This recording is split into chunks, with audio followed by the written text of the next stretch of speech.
সুপ্রিয় দর্শক, আসসালামু আলাইকুম। আপনাদের সবাইকে স্বাগত জানাচ্ছি এখনকার আলোচনায়।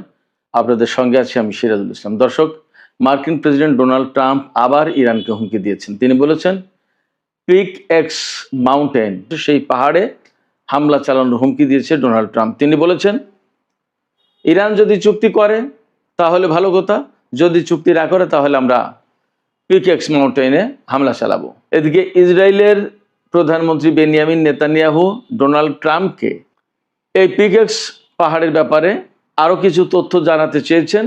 ডোনাল্ড ট্রাম্প বলেছেন, নেতানিয়াহুর তথ্যের আমার কোনো প্রয়োজন নেই। এটা কি দুইজনের ভেতরে দ্বন্দ্বের বহিঃপ্রকাশ? এদিকে ইরানের সামরিক বাহিনীর যৌথ কমান্ড বলেছে, যে সমস্ত দেশ মার্কিন প্রস্তাব লুফে নেবে এবং জাহাজের ক্ষতিপূরণ বাবদ ইরানি সম্পদ কাজে লাগাবে, সেই সমস্ত দেশের জাহাজকে হরমুজ প্রণালী দিয়ে চলতে দেয়া হবে না। এদিকে জাপান ইরানের প্রতি আহ্বান জানিয়ে বলেছে, বাব আল মানদেব প্রণালীতে ইয়েমেনের হুতি সমর্থিত সরকার বা সেনাবাহিনী যা করছে সেই ব্যাপারে ইরানের উচিত তাদেরকে বিরত রাখা। তুরস্ক নাকি চীন থেকে J-10C যুদ্ধ বিমান কিনবে এবং সেই টাকা পরিশোধ করবে ইউয়ানে, ডলার ব্যবহার করবে না। খবরটা যদি সত্য হয় তাহলে কিন্তু খুবই তাৎপর্যপূর্ণ। সুপ্রিয় দর্শক, আমি এই সমস্ত বিষয় নিয়েই এখন বিস্তারিত আলোচনা করার চেষ্টা করব। আশা করি প্রত্যেকটা বিষয় খুবই গুরুত্বপূর্ণ এবং আপনারা শেষ পর্যন্ত সঙ্গে থাকবেন। আর যদি ভিডিও ভালো লাগে তাহলে লাইক, কমেন্ট, শেয়ার করবেন এবং চ্যানেলটি সাবস্ক্রাইব করে সাথেই থাকবেন। প্রথমে যে বিষয়টি আমি উল্লেখ করেছি সেটি হচ্ছে, মার্কিন প্রেসিডেন্ট ডোনাল্ড ট্রাম্প এবার সরাসরি হুমকি দিয়েছেন। তিনি বলেছেন, যদি ইরান চুক্তি না করে তাহলে ইরানের যে পিক এক্স মাউন্টেন আছে সেই মাউন্টেনে, অর্থাৎ সেই পাহাড়ে আমেরিকা হামলা চালাবে। তিনি শুধু এই পাহাড়েই হামলা চালাতে চাননি, আরও হুমকি দিয়েছেন। তিনি বলেছেন, ইরানের সমস্ত ব্রিজ 1 ঘন্টার ভিতরে আমেরিকা ধ্বংস করে দিতে পারে, আর ইরানের যে সারা দেশে বিদ্যুৎ কেন্দ্র রয়েছে তা 1 দিনের ভিতরে শেষ করে দিতে পারে। এই সমস্ত হুমকি কোথায় দিচ্ছেন তিনি? মার্কিন ফক্স নিউজকে দেয়া সাক্ষাৎকারে ডোনাল্ড ট্রাম্প এই সমস্ত কথা বলেছেন। কেন এই সমস্ত কথা বলছেন তিনি? তাকে জিজ্ঞেস করা হয়েছিল, ইসরায়েলের প্রধানমন্ত্রী বেনিয়ামিন নেতানিয়াহু আমেরিকা সফরে এসেছেন, ফক্স নিউজের সাংবাদিক তাকে জিজ্ঞেস করছেন, যেহেতু সবই আমেরিকার, এই জন্য এসেছেন বলছি। তো নেতানিয়াহু আপনাকে ইরানের পিকেক্স পাহাড় সম্পর্কে কিছু তথ্য জানাবেন, এই বিষয়টাকে আপনি কিভাবে দেখেন বা কি ভাবছেন, কি বলবেন? তখন তিনি সরাসরি বলেছেন, নেতানিয়াহুর কোনো তথ্যের আমার প্রয়োজন নেই, অর্থাৎ তাকে তথ্য দেওয়া লাগবে না। তারপরে তিনি বলেছেন যে নেতানিয়াহু এগুলো কেন বলছেন? এইগুলো বলতে চান এই জন্য যাতে আমি তার সাথে থাকি, আমি তার সাথে সবসময় যুক্ত থাকি। এই যুক্ত থাকা মানে দুটো বিষয় হতে পারে। সামনে এই যে অক্টোবর বা সেপ্টেম্বরে ইসরায়েলে নির্বাচন, সেই নির্বাচনে নেতানিয়াহু হেরে যেতে পারেন, যথেষ্ট সম্ভাবনা আছে।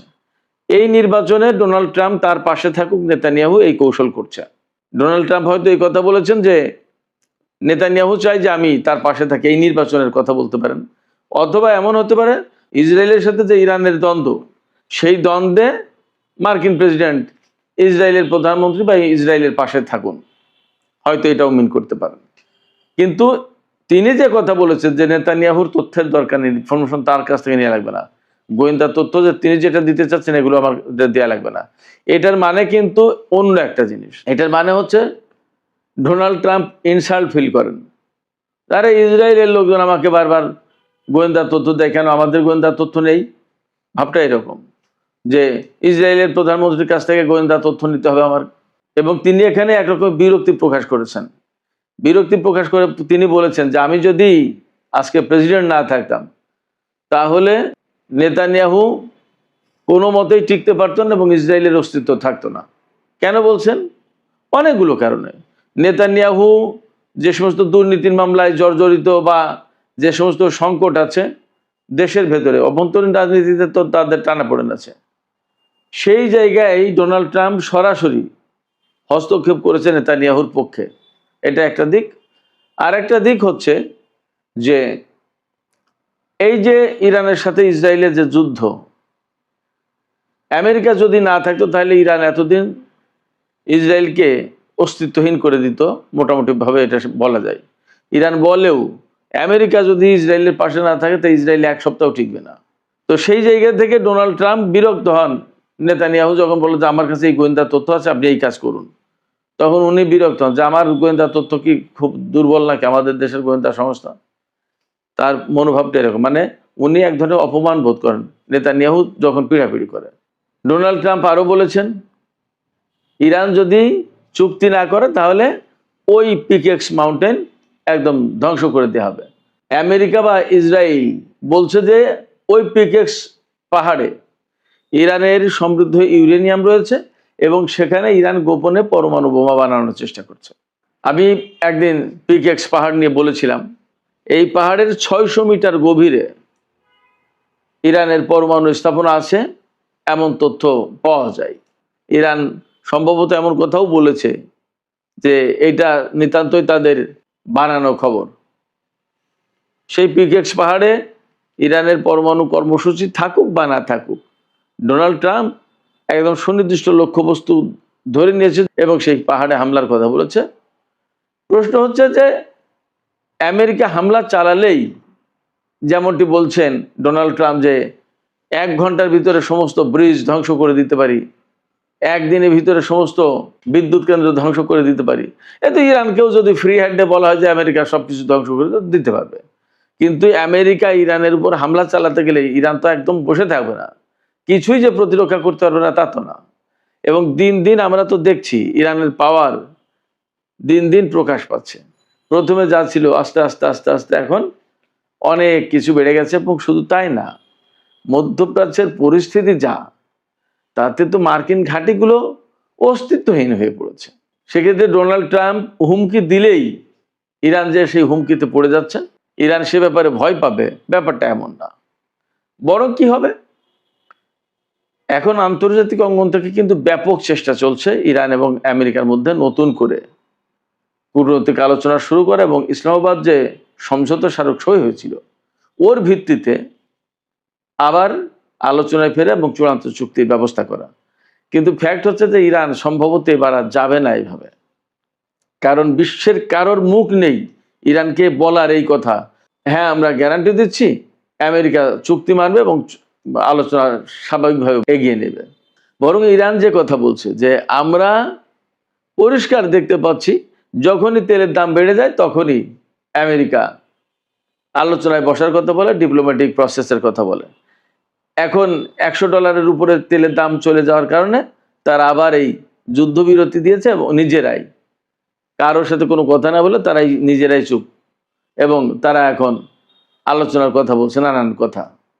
কিন্তু ইরান এই চুক্তির দিকে আর যাবে কিনা সন্দেহ আছে। ইরান বলছে যে আমরা তো তাদেরকে চিনি, তারা এখন এই কথা বলছে কিন্তু যখন একটু বেটার হবে অমনি তারা আবার আমাদের বিরুদ্ধে যুদ্ধ শুরু করবে। ইরান এটাও বলছে, অনেকে প্রশ্ন করছে যে কেন ইরান থেমে গেল, আমেরিকা থেমেছে বুঝলাম, কিন্তু ইরান কেন থামলো? ইরান বলছে যে আমরা কোনো আগ্রাসী দেশ না, এটা পরিষ্কার। এই মেসেজ আমরা বিশ্ববাসীর কাছে দিতে চাই। 1, 2 হচ্ছে আমেরিকা যখন যুদ্ধ শুরু করেছে তখন আমরা শুধু যুদ্ধ শুরু করেছি, আর যখন তারা থেমেছে আমরাও তখন থেমেছি। আমরা অহেতুক আগ বাড়িয়ে আরো বেশি যুদ্ধ করতে চাইছি না। এটা সারা বিশ্বের মানুষ পরিষ্কার দেখুক, বুঝুক, যাতে কেউ না বলতে পারে আমেরিকা থেমে গেলেও আমরা থামিনি, আমরা হামলা চালিয়ে গেছি, এই দোষ যাতে কেউ না দিতে পারে। আর আমেরিকা যদি নতুন করে যুদ্ধ শুরু করে ইরানও যুদ্ধ শুরু করবে, সে কথা কিন্তু একদম পরিষ্কার বলেছে। এদিকে মার্কিন প্রেসিডেন্ট ডোনাল্ড ট্রাম্প গত 2-3 দিন আগে একটা বক্তব্য দিয়েছেন, বিভিন্ন দেশের জাহাজ এই সমস্ত যে ক্ষতিগ্রস্ত হয়েছে হরমুজ প্রণালীতে ইরানের হামলায় বা মাইন বিস্ফোরণে, এই সমস্ত জাহাজ কোম্পানিকে ক্ষতিপূরণ দেওয়া হবে বিভিন্ন দেশে যে ইরানের সম্পদ আটকে আছে সেই সম্পদ থেকে। ইরানের জবাবে বলেছে আজকে ইরানের সামরিক বাহিনীর যৌথ কমান্ড, এইটা আজকে পরিষ্কার করে বলেছে আমেরিকা যদি এই কাজ করে, অর্থাৎ ইরানের সম্পদ আটকে থাকা সম্পদ নিয়ে কোনো দেশের জাহাজকে বা জাহাজ কোম্পানিকে বা কোনো দেশকে যদি ক্ষতিপূরণ দেওয়ার চেষ্টা করে এবং যদি এই অর্থ কোনো জাহাজ কোম্পানি, জাহাজের মালিক বা কোনো দেশ এই অর্থ গ্রহণ করে, তাহলে সেই দেশের কোনো জাহাজ হরমুজ প্রণালীতে চলাচল করতে দেয়া হবে না। এখন আমেরিকার দেয়া অর্থ কোনো দেশ গ্রহণ করবে কি করবে না সেটা তাদের ব্যাপার। তবে ইরান যে শক্ত অবস্থানে গেছে এটা মোটামুটি বেশ পরিষ্কার। হরমুজ প্রণালী এবং তেলের দাম নিয়ে যখন কথা আসলোই, তখন আমি আপনাদেরকে তেলের বাজার সম্পর্কে একটু আপডেট দিই। আজকে আন্তর্জাতিক বাজারে এই কিছুক্ষণ আগের খবর ছিল যে ব্রেন্ট ক্রুড অয়েল দাম কমেছে, দাম কমে এখন $84.03 প্রতি ব্যারেল বিক্রি হচ্ছে। আর ওয়েস্ট টেক্সাস ইন্টারমিডিয়েট যেটা, সেটা বিক্রি হচ্ছে প্রতি ব্যারেল $81.20। তার মানে তেলের দাম বেশ কমেছে। এই তেলের দাম কিন্তু 4-5 দিন আগে $100 চলে গিয়েছিল। আপনারা সবাই জানেন, আমি আগেই বলেছি, নেতানিয়াহু অর্থাৎ ইসরায়েলের প্রধানমন্ত্রী নেতানিয়াহু আমেরিকা সফরে গেছে।